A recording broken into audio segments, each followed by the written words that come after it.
XFM 92.5 en Quito y 89.7 en Riobamba. Democracia 920 AM y Democracia TV para todo el mundo.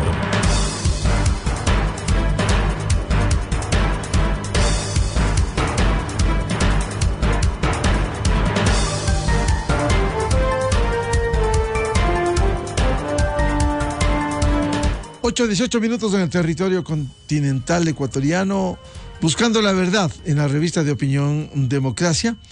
Queremos saludar a nuestros invitados de inmediato, el doctor Ramiro Rivera y la doctora Patricia Estupiñán, editora general de la revista Vistazo, para hablar sobre el momento que estamos viviendo en el país y que resulta complejo y difícil avanzar en el ámbito político. Sabemos esta actuación impresentable, cuestionada de la Asamblea Nacional con su agenda, primero de tumbar a la presidenta de la Asamblea y luego buscar los organismos de control, que lo han dicho abiertamente, la Comisión de la Verdad, Comisión de la Mentira, como ya fue la investigación de esa comisión del 30S para no ir más atrás. El presidente Lasso, el viernes último en Loja, hizo de nuevo cuestionamientos al Partido Social Cristiano y también al correísmo por sus actuaciones. Por favor, ilustremos antes de darle la palabra. Hay que denunciar al Ecuador claramente que este es un complot desde el 24 de mayo del 2021 de Correa y Nebot, que están juntitos los dos, porque los une el temor de quién va a ser el contralor, los une el temor de que siga el actual fiscal, los une el temor de que siga el procurador, los une el temor de todos los fantasmas que los persiguen. ¿Para qué quieren un contralor? ¿Qué buscan? ¿Qué buscan, señor presidente? Tapar, pues, sus fechorías del pasado. Por eso les preocupa el contralor. Pero nosotros no vamos a permitir la muerte cruzada, como así se conoce popularmente. Lo que es la disolución anticipada de la Asamblea es una herramienta que está en el escritorio del presidente de la República y que solo tomará pocos minutos firmarla, donde se atreven a acercarse al límite de pretender destituir al presidente y desestabilizar la democracia. Bien, esto dijo en Loja el presidente Lasso. Saludamos a Patricia Estupiñán de Burbano. Bueno, Patricia, ¿cómo afrontar este momento político de incertidumbre? Porque no hay certezas frente a un panorama que el país necesita para ir a la generación de fuentes de empleo, al desarrollo económico, pero vemos que esto está bloqueando en lugar de facilitar. Patricia, buen día. Buenos días. Creo que es un momento bastante complicado, esa es la realidad. Es complicado porque tenemos una asamblea que está pensando en las próximas elecciones y no en el país, como ha sido tradicional casi siempre en las asambleas o congresos del país, que siempre están buscando cómo bloquear al que esté en el poder. Pero por otro lado, el presidente también ha cometido errores en abrirse demasiados frentes, algunos de ellos innecesarios, incluso boicoteando sus propios éxitos. No entiendo por qué tenía que atacarle a Fidel Egas cuando estaba anunciando el mayor logro de su gobierno, que era que ya no usemos mascarillas. No entiendo también ese afán de enfrentarse a Correa y Nebot diciendo que quieren destituirlo. Me parece que es una especie de que quiere decir yo no tuve nada que ver con la liberación de Glass. Y eso complica, o sea, el país necesita otras cosas y el país se halla en dificultades y necesita salir de la pandemia, salir de la crisis. El cambio de gabinete, uno siempre puede decir, es una oportunidad como un borro y va de nuevo para reencaucharse y enfrentar lo que viene, pero si seguimos en este pugilato, no sé a dónde nos va a conducir. Patricia, en ese sentido, si es que no generamos certeza, esta incertidumbre va a ir carcomiendo no solo a la institucionalidad, vemos cómo está funcionando la justicia, vemos la dinámica que hay en la Asamblea Nacional que no permite dar certezas. Sí, bueno, el problema es, en definitiva, alguien decía que podemos pedir que la asamblea nuestra sea como la asamblea de Noruega. Un poco difícil porque la asamblea es el reflejo de, en pocas palabras, de lo que somos los ecuatorianos, ¿no?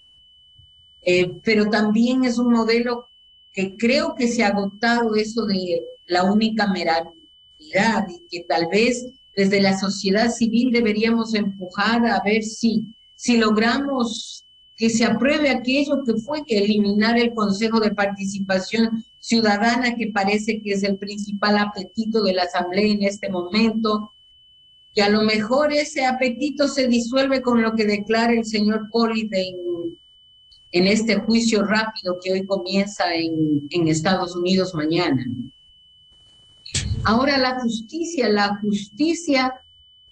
es el problema de la justicia es que es una justicia a la que se le metió la mano por 10 años. Entonces, tenemos unos ejemplos de unos jueces que no deberían estar ni en primer año de la escuela de leyes, ¿no? Como aquellos que concedieron que han concedido habeas corpus a Klaas y que han concedido habeas corpus a un delincuente holandés y que quisieron conceder un habeas corpus al segundo líder de las bandas criminales, y con esa acción tan estúpida de esta persona causaron la muerte de unas personas que venían en una ambulancia y que nada tenían que ver con el caso, porque seguramente se sospecha que pensaban que ahí les llevaban a Junior y entonces mataron a todos. La verdad es que el problema de la delincuencia es una cosa muy grave y en eso deberíamos unirnos todos, porque la delincuencia es ubicua y además cualquiera puede caer en sus garras, ¿no? Bienvenido al doctor Ramiro Rivera. ¿Cómo afrontamos este momento político en estas condiciones, con estas amenazas? Como ha dicho Patricia Estupiñán, incluso abriéndose nuevos frentes. ¿Cómo afrontar este momento? Porque al final hay que dar respuestas al país. No podemos seguir en esta suerte de incertidumbres, de inestabilidad institucional. Doctor Rivera, buen día. Sí, muy buenos días, Miguel, Patricia y a quienes nos ven y nos escuchan. Bueno, esta es la tragedia del Ecuador, ¿no? Ecuador es una sociedad que no termina de estructurarse como tal, una sociedad sin reglas, una sociedad sin cultura de legalidad, una sociedad sin norte. Esa es la verdad. A lo que se agrega un problema ya atávico de nuestra débil democracia, de tener gobiernos débiles y parlamentos hostiles. Es que si desde la sociología política tendría que examinarse el diseño del sistema político perfecto para el bloqueo, perfecto para la ingobernabilidad, es el ecuatoriano. La Constitución del 78 era sabia al fijar la segunda vuelta para que el presidente electo logre mayor legitimidad. Obviamente que es sabido que los votos en la segunda vuelta a favor de quien se elige no tanto son votos de adhesión, cuanto son votos de rechazo contra quien no se quiere que se gane. Y esa dialéctica ha sido mucho más dramática en la elección del presidente Lasso. Hay muchísimos ecuatorianos que se pronunciaron a favor de Guillermo Lasso, no porque les haya apasionado su propuesta o su proyecto de país, sino porque teníamos una especie de temor o de miedo a que pudiese continuar el correísmo con su pervertido comportamiento de corrupción, de intolerancia y de hegemonía. Bien, el gobierno sabía que nacía muy débil, que esa legitimidad era prestada y que en el ejercicio del gobierno con frecuencia los mandatarios se desgastan. Y se desgastan, Miguel, porque la dimensión de las reivindicaciones, de las demandas, de los requerimientos de la gente va mucho más por encima de la capacidad del Estado. Ahora bien, no podemos dejar de desconocer que en este primer año hay logros que deben relevarse y que por parte del gobierno les ha faltado estrategia política e inteligencia comunicativa como para compartir con los ecuatorianos. Y el éxito más formidable, sin duda alguna, es el de la vacunación. Tenemos, me parece, que un presidente, digamos, con valores éticos, con transparencia. En un año no hay pues un escándalo de corrupción que involucre a los altos dignatarios, sin que dejemos de desconocer que todo el engranaje de corrupción sigue existiendo en los estamentos medios de las instituciones.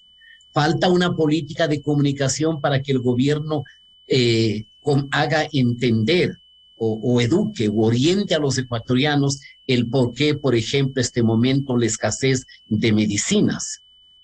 Porque el sistema antiguo era un sistema de corrupción donde compraban medicinas con sobreprecio. Muchas de esas medicinas iban al mercado negro, a la corrupción, y la administración de los hospitales eran antros de corrupción. Acuérdese usted la distribución de los hospitales a los señores asambleístas del periodo pasado.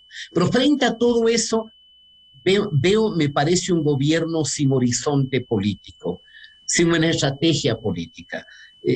Yo diría una especie de ciego, con palo de ciego golpeando al que se asoma. O sea, ¿qué sentido tenía abrirse el frente con Pachacuti o la Izquierda Democrática, que eran los socios menos desconfiables, diríamos, aunque eran socios frágiles? ¿Qué sentido tenía para abrirse un frente con el ex candidato a la presidencia, Javier Hervas? Bien, tendría sentido golpearle al correísmo, pero ¿qué sentido tiene el hecho de que funcionarios del gobierno, del Ministerio de Gobierno, de la SENAI y de la policía no hicieron nada para que el señor Glass salga? A pesar de que el señor presidente haga todos los esfuerzos para vender la idea de la independencia, queda un olor a complicidad, o al menos a creer que alguna parte de los ecuatorianos son ilusos o ingenuos como para no comprender qué es lo que pasó. Yo comparto las opiniones dadas por Patricia. Me parece que este momento el gran problema del Ecuador, además del empleo, es la violencia criminal del narcotráfico, y esta debe ser asumida como una guerra que nos una a todos los ecuatorianos. Solamente imaginemos que la droga que circula o que se incauta a valor de mercado final en Estados Unidos o en Europa al año es superior al presupuesto general del Estado del Ecuador. Entonces, tienen decenas y miles de millones de dólares para distribuir, pues, entre oficiales, entre elementos de la seguridad pública, entre jueces, fiscales, políticos, asambleístas y todo el enjambre de corrupción que existe en el Ecuador. Vivimos momentos muy feos para la democracia ecuatoriana y realmente, de manera lamentable, no vemos todavía luces respecto a una estrategia absolutamente clara que deba seguir el jefe de Estado. Doctor Rivera, sin embargo, este panorama oscuro no permite avanzar y dar certezas al inmediato o mediato plazo. Lo que hace es que hay una agenda de incertidumbre, como está la Asamblea Nacional. Esta semana seguirán con las acciones, evaluaciones a la presidenta de la Asamblea, luego ese anhelo que tiene el correísmo, la comisión de la mentira que se dice de la verdad, y también los juicios políticos partiendo del Consejo de Participación Ciudadana para tomarse quien controla los organismos de control. Es decir, mientras avance esa agenda, el panorama sigue siendo incierto para el país. Ahí me da la impresión, no sé si por falta de experiencia política o de pensamiento político estratégico en el gobierno, que el gobierno no logra identificar cuáles son, digamos, los enemigos irreconciliables. Porque en la política hay amigos, hay cercanos, hay adversarios, pero en la política ecuatoriana hay enemigos. ¿Hay algún ecuatoriano que crea que detrás del correísmo hay el deseo de que la democracia ecuatoriana avance y que el Ecuador alcance niveles de equidad? No la hay. Sería ingenuo. Entonces es obvio suponer que el enemigo fundamental y esencial de la democracia ecuatoriana, de la lucha contra la corrupción, de la lucha con el narcotráfico, es el correísmo. Porque su gobierno cohabitó y se entendió con las bandas del narcotráfico. Por eso no existía violencia. Por eso las cárceles eran una paz franciscana. Porque se les dejó hacer que avancen en la distribución del mercado nacional hasta llegar al extremo de que se disputan con sicariato las manzanas, las calles y las escuelas para distribuir la droga. Es que ese es un elemento esencial. No veo sentido, y perdóneme desde mi perspectiva de pensamiento, ver al Partido Social Cristiano también como un enemigo irreconciliable. Bueno, el Partido Social Cristiano no votó por el informe Pandora que tenía como objeto la destitución del presidente. No votó por las amnistías, no votó en contra de la última ley de modernización de inversiones. O sea, me parece que al gobierno le falta como una especie de un capítulo elemental de introducción a la política y a la estrategia para que usted visualice cuáles son sus socios, cuáles son sus aliados, cuáles son sus adversarios y cuáles son sus enemigos, y diseñar cuál es el trato que tiene que dar en cada coyuntura a cada uno de estos elementos. Obviamente, un mayor aliado es la ciudadanía, y desde esa perspectiva yo entiendo cuando el presidente decía, voy a gobernar pensando que la asamblea no existe. Es verdad, la asamblea no existe para nada relevante y positivo. Este momento cualquier noticiero de televisión o cualquier programa de entrevistas en radio tiene mayor relevancia en el debate público que lo que sucede en la asamblea. Pero la asamblea es una institución que puede causar enorme daño a la institucionalidad. Es decir, tiene capacidad destructiva de la sociedad. Mire este momento lo que está pasando. Una torpe conducción de la Asamblea pretende judicializar las opiniones y los votos de 81 parlamentarios, que aunque no nos guste, aunque hayan pocas gentes honorables, mucha gente corrupta, son parlamentarios y en cualquier parte del mundo sus opiniones y sus votos están protegidos por la ausencia de responsabilidad jurídica. Entonces, me da la impresión que el gran problema del gobierno es no tener un diseño de estrategia política en donde privilegie la comunicación, privilegie las políticas de Estado, privilegie una relación comunicativa directa con la ciudadanía. Lo intenta el presidente, pero en lo solitario, por lo que se desgasta su palabra. Y luego no entiendo una política de palo de ciego, golpear a cada quien que se asome. Yo considero hasta qué punto tiene golpear a un personaje de actividad financiera como el señor Egas. ¿Qué sentido tiene atacar un noticiero como el de Teleamazonas?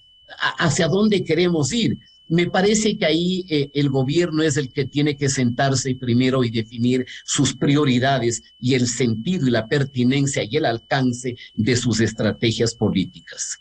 Patricia Estupiñán, ¿cuáles debieran ser las prioridades en este ambiente que estamos viviendo? No podemos seguir en esta suerte de incertidumbre, sino ir generando certezas, ir desactivando gráficamente las bombas para avanzar. Yo coincido plenamente en el análisis que ha hecho Ramiro. El problema esencial es que el gobierno es un gobierno inmaduro políticamente, es como un adolescente y por eso hace esas medidas de pata. Porque en realidad, ¿cuál es el sentido de ese encono contra los socialcristianos? Como Ramiro anotaba, los socialcristianos le han salvado la campana en muchas cosas. O sea, ¿por qué un asunto personal tiene que convertirse en una cosa política y no por las diferencias personales buscar un entendimiento. Yo estoy de acuerdo en eso. Y en realidad el gran enemigo del país es el correísmo. Y peor cuando pretenda gobernar, si uno nuevamente, uno le escucha al expresidente Rafael Correa en los consejos que le da a la presidenta de Honduras. Dice, el peor error es dejar el país sin que uno haya agotado lo que tenía que hacer y las reformas.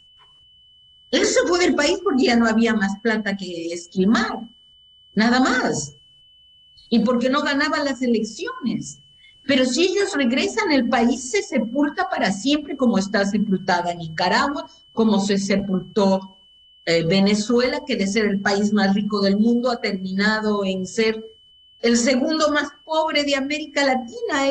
Es algo inconcebible. Eso es lo que hacen los regímenes autocráticos y personalistas, que se toman el nombre del pueblo, pero es para llenar sus bolsillos y su corrupción y su vanidad. Y entonces, la verdad es que todas las fuerzas deberíamos aunarnos para evitar que se instaure en nuestro país un régimen autocrático de por vida. Yo no creo que la situación en Nicaragua es maravillosa, no creo que la situación en Venezuela sea maravillosa solo para mirar nuestras fronteras, y fuera de nuestras fronteras. Un autócrata está, como Putin, está al borde de tenernos en una tercera guerra mundial. Con todos los defectos, la democracia es el mejor sistema, porque al menos en democracia hay la posibilidad de corregir los errores. En autocracia nunca. Entonces, ese debería ser el gran frente que tengamos todos. Y como dice Ramiro, escoger con quienes uno no puede pactar, y uno no puede pactar con el correísmo. Así tenga los votos de la mitad que dicen de casi el país. Y ese es uno... En esa votación de la mitad está esa añoranza de que todo tiempo pasado fue mejor. Nada más.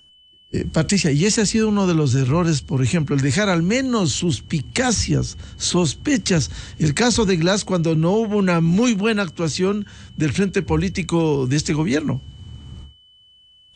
El problema en la vida es que en política las percepciones son las realidades para quien la tiene. Y nos dejó la percepción, el caso de Glass, de que hubo algún arreglo, o al menos el decir yo no veo lo que pasa. Y la única manera que se recupere el gobierno es que, si es que la Corte de Santa Elena revoque ese habeas corpus y le coja preso a Glass, que es donde debería estar. Por favor, el señor Glass es la figura que encarna la corrupción del correísmo. Y no es que fue un montaje o un lawfare de aquí, a él le condenó, porque en Estados Unidos pasaron cuentas por $33 millones de Odebrecht. Y las personas de Odebrecht dieron los documentos, las declaraciones, para decir que la plata se le entregó a él y a Poli, porque hoy el contralor está preso también. Y vamos a ver, yo tengo mucha expectativa en ese juicio, porque lastimosamente, como tenemos tal desconfianza de nuestra justicia, lo único que nos queda es confiar en la justicia de otra parte, como la de Estados Unidos. Esa expectativa sería que cante Poli y diga cuántas verdades debe tener bajo la alfombra. Él va a decir, yo pienso, porque nadie quiere irse en su edad, mínimo 10 años preso, 20 años preso, a pudrirse, pero ha embarcado a su hijo. Entonces, a lo mejor por su hijo dice todas las cosas y está protegido, porque no creo, si a él le cogían y le hacían declarar de aquí, otra era su suerte. Pero creería que vamos a ver en ese juicio rápido cómo se han movido las cosas. Y que el Ecuador necesite ese baño de verdad, que lastimosamente no proviene de nuestra justicia, sino de una justicia extranjera. Doctor Ramiro Rivera, tenemos que depender de administraciones de justicia como la de Estados Unidos para que, como en casos anteriores, como citaba Patricia, los principales insumos vinieron para el juicio Odebrecht, el juicio Sobornos 2012-2016, es decir, con nombres y apellidos, con listas, con todo, que lastimosamente no se ha podido desarrollar todos esos juicios, no solo el Sobornos. En la sentencia de Sobornos se habla de la instalación de nuevos juicios, pero esto ha rebasado a la justicia ecuatoriana. ¿Expectativa frente a lo que haga la justicia para que ayude al Ecuador? Cuando yo escucho a la gente dice, ya dejen de hablar de Correa, solo hablan de Correa, olvídense de Correa. La reflexión que yo les hago es, Europa, 75 años después del Holocausto y de la tragedia del nazismo. Italia, 80 años después del azote del fascismo, son sociedades que no olvidan la perversión, el enorme daño y la maldad de esos regímenes. Y se han escrito toneladas de libros sobre el nazifascismo y el daño que causó a la humanidad. A duras penas tenemos 5 años de una década malvada en el Ecuador. Yo me acuerdo que el propio presidente Lenín Moreno dijo que se necesitarían al menos 2 o 3 periodos presidenciales para descubrir la profunda podredumbre y suciedad de la corrupción de su antecesor. ¿Y qué hemos hecho? Es que no podemos seguir la ruta del dinero que se robaron. Es que por el más elemental sentido de lógica, no cabe suponer que para el señor Correa es vital que su aliado y socio y compinche de Glass esté libre. Es que eso es elemental. ¿Y de cuánto nos ha servido la lucha contra la corrupción utilizando instrumentos internacionales que podían habernos coadyuvado a descubrir el sendero de la misma? No nos habría costado mucho, salvo la decisión de hacerlo. Entonces, me parece que en efecto el equipo de gobierno, que si bien trae una enorme y positiva experiencia desde el mundo privado, lo público es diametralmente distinto a lo privado en el ámbito de las políticas de Estado. Y probablemente la política como tal sea una de las actividades más complejas que tenga el ser humano en la humanidad. No es un juego de niños, no es un pasatiempo de adolescentes, no, de recién adiestrados en alguna fundación, sea cual fuese ella. Un gobierno tiene que rodearse de la mayor asesoría política para implementar estrategias. Era obvio pensar que con 12 legisladores elegidos por el movimiento Creo de una asamblea de 137 arrojaba menos de un 10% y entonces su vulnerabilidad era absolutamente extrema. Se perdió un tiempo precioso. Aquel tiempo de octubre o noviembre donde los niveles de credibilidad del jefe de Estado eran altísimos, con enorme simpatía por el tema de la vacunación. Probablemente ahí un acto de temeridad, de firmeza, de claridad estratégica habría sido exitosa, ya sea la disolución de la Cámara o una consulta popular. Yo no sé si a estas alturas esos instrumentos sean válidos, sobre todo cuando en más de una ocasión el jefe de Estado los instrumenta como en la antigüedad hacía la abuela para que la nieta coma la sopa. Toma la sopa, viene el cuco, la niña se da cuenta que el cuco era un chiste, que no existía el cuco y entonces no comía la sopa. Ese es el problema. Entonces me parece que el gobierno, no sé, algo tiene que hacer. Suponga que su imagen no es tan mala. Segundo, se supone que los ecuatorianos no queremos vivir en la bronca y eso se reflejó en la movilización del 1 de mayo, cuando con bombos y platillos querían que iban a salir millones de ecuatorianos y que lo fundamental era derrocar o votar al gobierno. No es así. Los ecuatorianos quieren trabajo, los ecuatorianos queremos paz, los ecuatorianos queremos que baje el nivel de la delincuencia, los ecuatorianos queremos política social, los ecuatorianos anhelamos que el gobierno tenga éxito, porque si el gobierno tiene éxito, los ecuatorianos viviremos mejor. Los ecuatorianos no queremos retornar a la época del autoritarismo, a la política salvaje, de la persecución, de la corrupción, de cegar vidas, de silenciarla. No queremos un país donde haya miedo que opinar. En eso sí hay que reconocer al presidente Lasso. Tenemos casi un año respirando democracia, respirando tolerancia. A veces se le ha ido la mano en algunas declaraciones y eso no es bueno para un régimen democrático. Necesitamos que el gobierno, Miguel, retome la iniciativa política, porque digamos ya que a lo mejor todo está perdido para la estabilidad democrática del presidente Lasso, pero no vamos a tener alguna preocupación por la estabilidad institucional del futuro. ¿No era acaso la oportunidad para que el gobierno tome algunas iniciativas que vienen fermentando en la sociedad civil, ya sea en Voces para la Democracia, Participación Ciudadana y otros segmentos de la academia, para poder corregir estos defectos de disfuncionalidad del sistema político? Porque si no hacemos nada, el próximo gobierno tendrá los mismos problemas, salvo que sea el gobierno correísta que a garrote limpio someta y sojuzga a la mayor parte de los ecuatorianos, salvo un proyecto autoritario que no es de interés ni será benéfico para el país, pero algo hay que hacer. Y la iniciativa del Ejecutivo es fundamental. O nos olvidamos que vivimos en un contexto político y constitucional de un presidencialismo absoluto, de un hiperpresidencialismo. El presidente lo puede, si es que toma la decisión y busca aliados que la puedan acompañar en propuestas que sean beneficiosas para la estabilidad.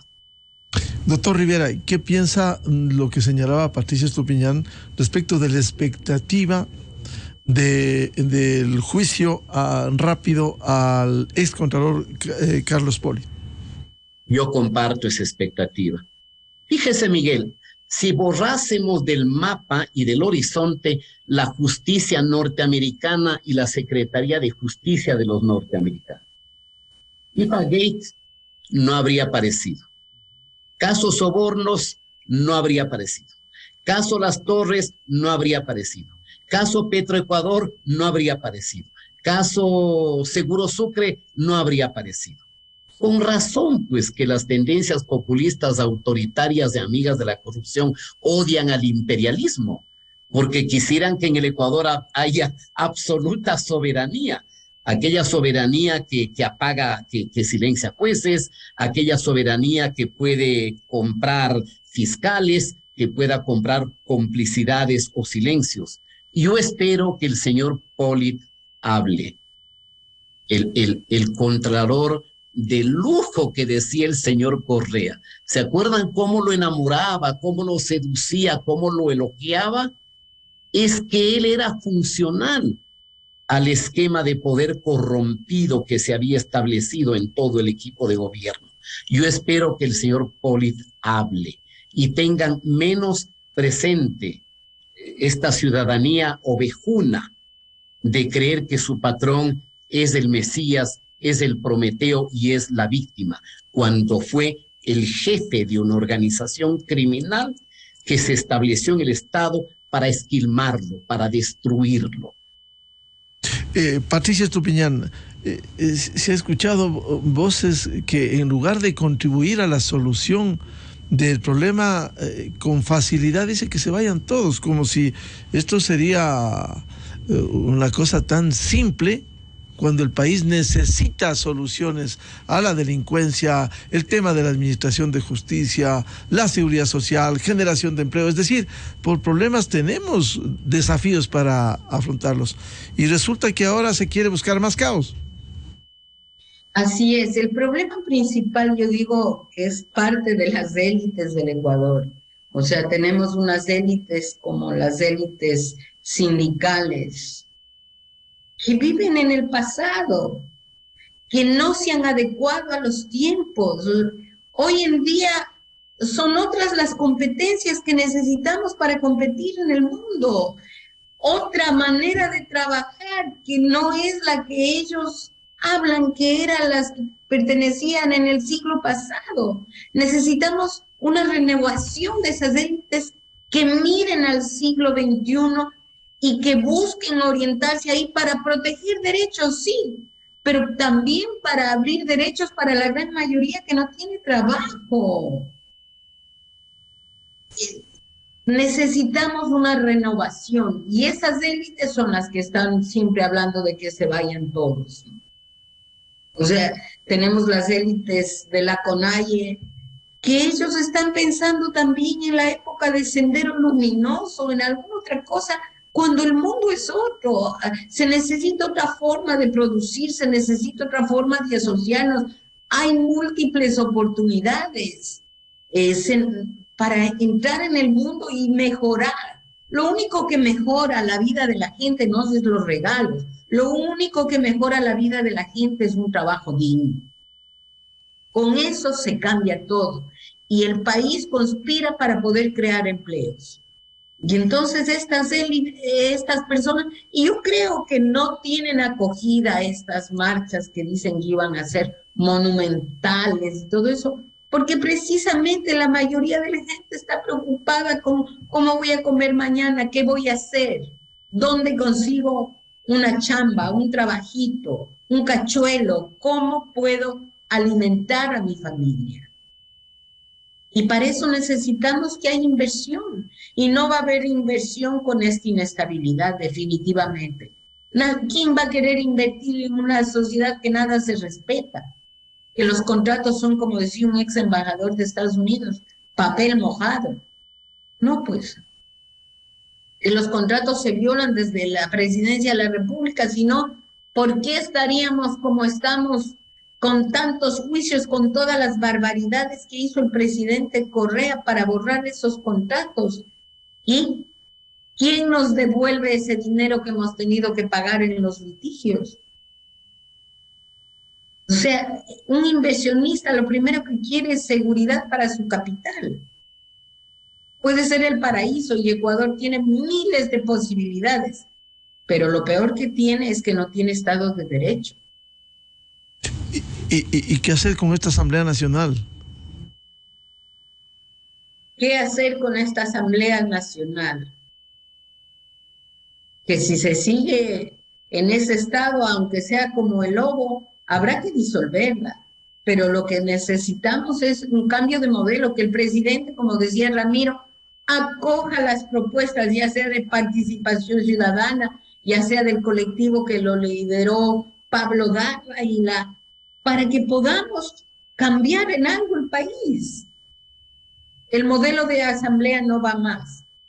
Y eso hay que cambiar. Necesitamos elegir a gente que es no por notoria, no porque fue el líder de Latin King o porque fue la reina de belleza. Necesitamos gente preparada, gente que siquiera sepa leerlas. O sea, si uno examina, por ejemplo, la concesión de las amnistías, es vergonzoso. Es vergonzoso. El nivel de preparación de nuestros asambleístas, con honrosas excepciones, es de llorar, es de llorar. Y se supone que son la representación del pueblo. Entonces, eso también necesitamos de alguna manera volver a los partidos, pero no partidos de alquiler. Una democracia no funciona sin partidos, pero tienen que ser partidos estructurados y con gente que tenga principios y que tenga capacidad. ¿Cómo hacemos?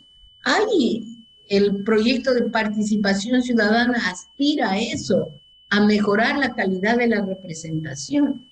Porque, ¿qué es lo que pasa? Que vamos la anterior asamblea era pésima, pero esta nueva asamblea ha sido peor y la próxima será peor. Y la única manera que se comportan es cuando son autócratas, y eso no queremos tampoco, pues. Queremos que el presidente sí tenga mayoría, pero no dominio total. Los pesos y contrapesos que son fundamentales en política. Doctor Ramiro Rivera, mientras estos sucesos ocurren, que generan incertidumbre, la reforma política, ¿cómo se puede anteponer por un lado y por otro? ¿Cómo fortalecer un frente político en el gobierno que vemos débil? El caso de Glass se evidenció claramente, en donde un ministro de gobierno absolutamente débil, había una disyuntiva: o fue deliberado que esto ocurra, o simplemente no controlan nada, porque no ha pasado nada, doctor Rivera. Algo pasó, algo sucedió. Los 47 votos correístas, fíjese usted que son leales, fieles y obedientes a su pastor. Su pastor dicen lo que deben hacer o lo que no deben hacer. Yo tengo la impresión de que la abstención en la ley tributaria tuvo un costo. Que yo diría, al inicio el gobierno a lo mejor dijo, me hago el sabido y no la pago. Pero las mafias cobran. Cuando usted llega a un compromiso con un mafioso, el mafioso le cobra. O le mata. Claro. Cuando la modelo exuberante se entrega al mafioso, le regala las llaves del Mercedes-Benz y las llaves del departamento. Cuando no las sirven, le roban el Mercedes-Benz y cambian la chapa del departamento, y la modelo aparece muerta en un accidente cualquiera. Las mafias no son buenas para la política. Y entonces el problema de fondo del Ecuador, que sí podríamos decir es de crecimiento, es de equidad, de empleo, de producción, de seguridad, todo es verdad. Y en eso la descripción de Patricia es absolutamente gráfica e inequívocamente clara. Pero el problema de fondo del Ecuador ¿es posible en el Ecuador construir un sistema normativo que le otorgue viabilidad como tal para que pueda construir una democracia? Y mi respuesta es, no siempre fue posible. Y el contexto latinoamericano en este momento hace que sea más difícil. Porque los problemas de la democracia en el mundo ahora no se limitan solamente a las democracias débiles de Latinoamérica. En Europa hay todo un oleaje de populismo del un lado o del otro lado. O viene hoy la nueva era del expansionismo del imperio soviético que, como ha dicho Patricia, nos pone en el umbral y en el filo o en la cornisa de una tercera conflagración mundial. El mundo cambió, sin duda alguna. El país ha cambiado, pero nuestras élites no han cambiado. El señor Issa sigue creyendo pues que hay que aquí reproducir el pensamiento mariateguista, botar bombas, hacer guerra de guerrillas urbanas y construir el comunismo indoamericano. ¡Qué inteligente idea! Y el señor Issa no ha dicho una sola palabra de la libertad al señor Glass. Absolutamente ni una sola palabra. No ha dicho una sola coma. Pero también las élites. El Ecuador vive en un mundo donde los desafíos son digitales y el debate entre los grandes líderes es de otra naturaleza, es genital. Exacto. Entonces, ¿vale eso para el Ecuador? Y lo tomemos como autocrítica, porque nadie puede lanzar la primera piedra. Y entonces de nuevo decimos que se vayan todos. No siempre es bueno una prédica contra la política. Patricia ya lo ha dicho. En todos los segmentos de la política hay gente también buena, hay gente con buena voluntad. Pero si ponemos a todos en el saco de la corrupción, de lo despreciable, terminamos descalificando a todos. Y entonces abrimos el pequeño y siniestro sendero de que las calles tienen que sustituir a los votos. Y esa es una tragedia que el Ecuador no puede volver a repetirla. Ya sucedió con el señor Bucaram, con muchísimas razones. Sucedió con el presidente Maguad. Sucedió con el coronel Gutiérrez. Y ya no más golpes de la calle. Son los ecuatorianos los que tenemos que perfeccionar la democracia con nuestras propias debilidades. Pero no habrá democracia sin gente que haga política con ética, con moral pública, para que la política deje de ser uno de los negocios más enriquecedores por la fuente inagotable de la inmoralidad o de la corrupción. Tenemos que reconstruir las débiles instituciones y esa no es una tarea fácil. Chile la tuvo durante 50 años, se rompió con el régimen Pinochet y hoy los chilenos están en la ingrata tarea de autodestruirse de manera irresponsable. Pero al menos ellos tienen más madurez política que nosotros.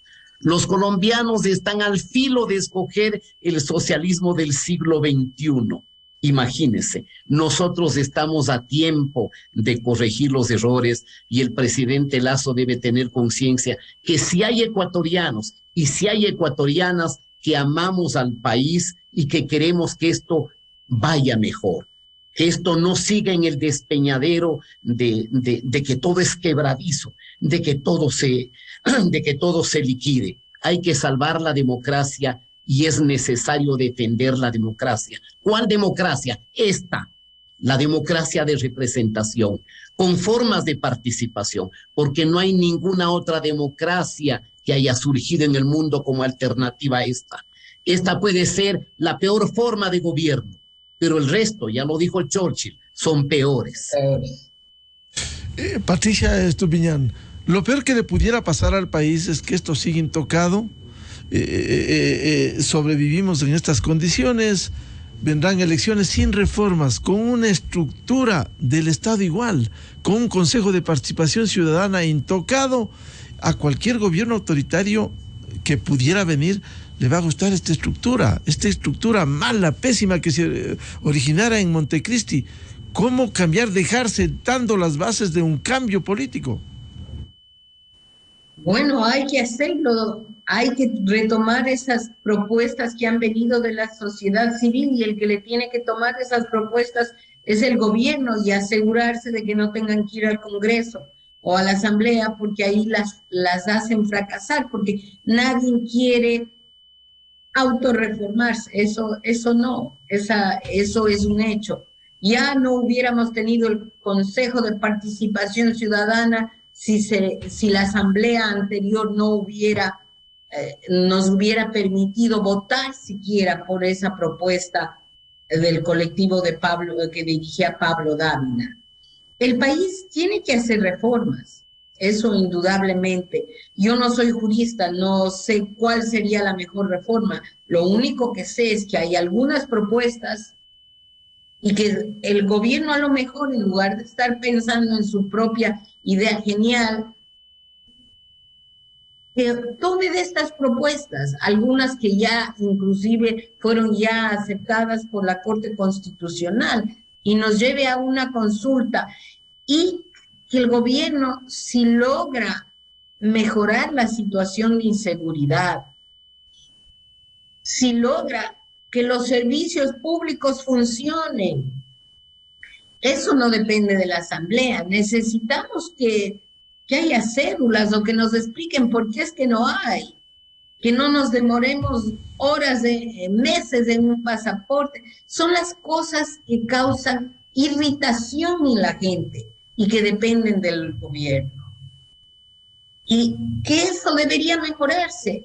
El gobierno sí demostró que tuvo capacidad de gestión con las vacunas, pues que tenga capacidad. Vamos a ver si ya en lugar de que las medicinas estén en manos de los corruptos, uno puede por una medicina ir a la botica, siempre y cuando les paguen y no pase como ha ocurrido con las clínicas.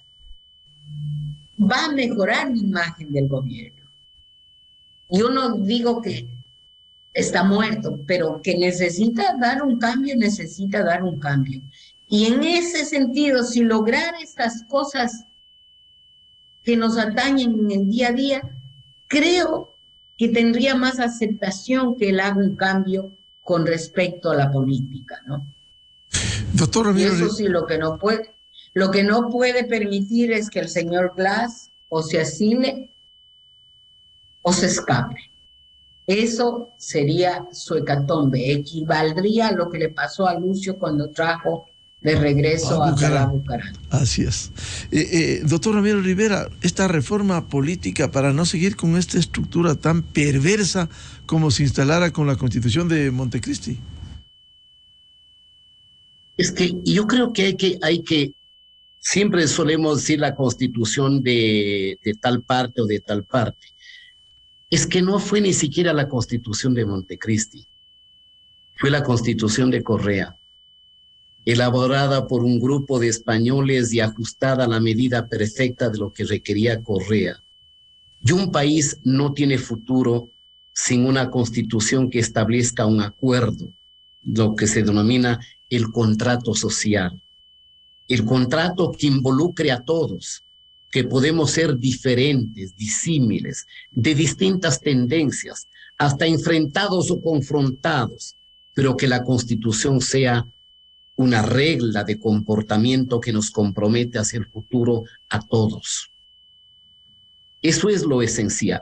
Y en esta parte, en donde hay un proceso de descomposición institucional, donde la incredulidad abunda en todos los sitios, sí es el momento todavía para que el presidente tome lo más relevante de varias iniciativas que se han formulado. Ahí tiene usted del Comité de Institucionalización Democrática, que fueron los herederos, diríamos, del pensamiento democrático de Julio César Trujillo.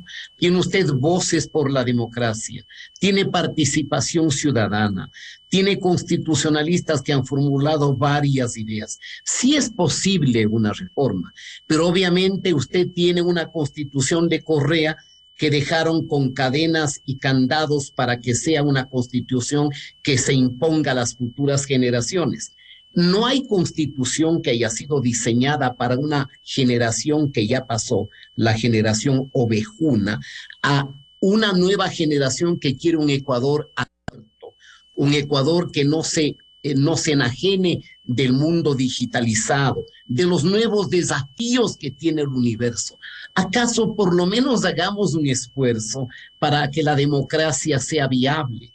No es viable esto que se llama democracia con casi 290 organizaciones políticas, organizaciones provinciales, cantonales y parroquiales, provinciales lideradas por caudillos, que en este momento varios de ellos tienen que estar financiados por la mafia, porque la mafia ya ha penetrado no solamente al Estado, ha penetrado en la fuerza pública, ha penetrado en el sistema político. No puede ser posible que movimientos provinciales puedan tener acceso a la asamblea solamente para negociar los votos. Es que no tenemos que ser sabios, Miguel, solamente veamos qué es lo que funciona en países como Alemania o España, donde usted tiene un umbral de representación, es decir, si un movimiento o partido nacional no logró por lo menos el 3% de los votos, no debe entrar a la asamblea.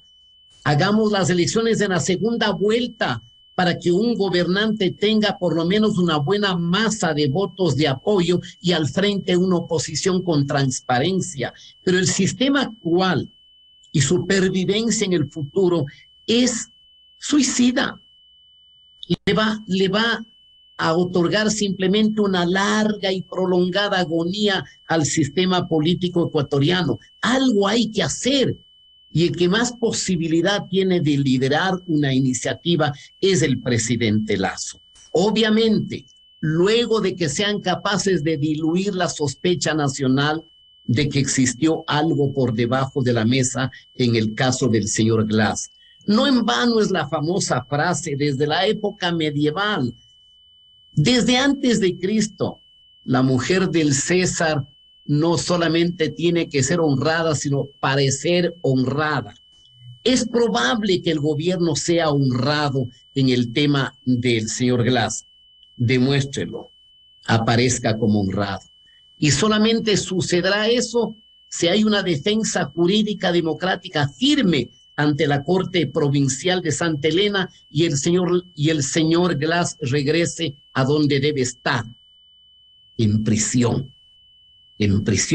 no desnudando su impudicia y arrastrando su descaro, cuando se dibujó como un hombre moribundo y salió hasta con pelo rebosante de salud, orgulloso, altanero, soberbio, directo a la tarima, a burlarse de los ecuatorianos. Bien, muchas gracias por aportar a este debate, y esto debiera conmovernos a los ecuatorianos para empoderarnos de los cambios que requiere el Ecuador y presionar, en el buen sentido de la palabra, democráticamente, para que caminemos hacia eso. Muchas gracias a Patricia Estupiñán de Burbano y al doctor Ramiro Rivera. Muy amables. Muchas gracias. Buenos días. Muy amables. Muchas gracias. Gracias. Buscando la verdad, cerramos la jornada de este martes de la revista de opinión Democracia. Les recomendamos ya bien en Exa FM el show de la papaya y les deseamos un feliz martes a todos. Muy buen día. Miguel Rivadeneira en la revista de opinión Democracia. Bienvenidos al microinformativo de la hora. El asambleísta Fernando Villavicencio en su cuenta de Twitter dio a conocer cómo el Ministerio de Salud le ahorró una cuantiosa suma de dinero al Estado ecuatoriano. Villavicencio dijo, una expresión